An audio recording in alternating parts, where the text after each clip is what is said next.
Assalamu alaikum жамаат. Кандайсыздар, жакшысыздарбы? Şu эне бала салын үйдү көрүңүздөр. Мынакей торпогу эркек.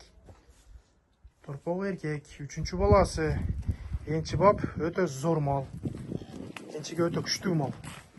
Şu үйдү көрүңүздөр. Uyda 9 литр sütü var erте менен кечкиси. Таза торпогудан чыгары. Өтө күчтүү мал. Сагынга өтө жоош көрүңүздөр. Салып дагы көрсөтөбүз. Уй өтө жоош мынакей.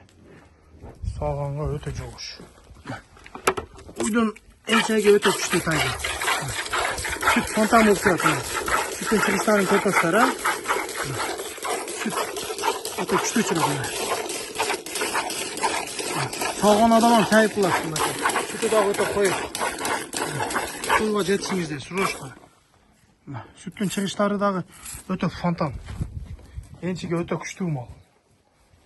Көрүңүздөр, торпогу эркек. Акчасы 185 000 сом, кеми бар. Доставкалар бар. Uyda 10 литр дебейин 9 литр sütü бар. Таза торпогунан чыгары. Энчи бап өтө зор уй. Любой адам келип, отуруп, кашыбай отуруп сабай берет мынакей. Любой жагынан. Уй өтө жоош жаныбер. Жеп ичиш, ден соолугу дагы зор. Көрүңүздөр. Уй чоң уй. Энчиге өтө зор вариантта. Торпогу эркек. Акчасы 185 000 сом. Кеми бар, доставкалар бар. Ушул территориядагыларга көрүңүздөр.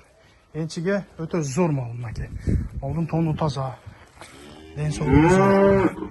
Энчектери дагы өтө жумшак да. Таги күчтүү малдын. Мына сүт каналдары дагы өтө кеңири мына көрүп турасыздар. Энчиге алган адам рахмат айтат мына. Sütün чыгыштары фонтан. Şu uyga жетишиңиздер. Акчасы 185 000, адрес Кызылкия караванда. Az maz kemi бар. Келишип калсак, доставкаларды дагы уюштуруп беребиз. Uyda грамм айып жок, жеп ичиш ден соолугу зор. Өтө жоош уй. Şu uyga жетишиңиздер.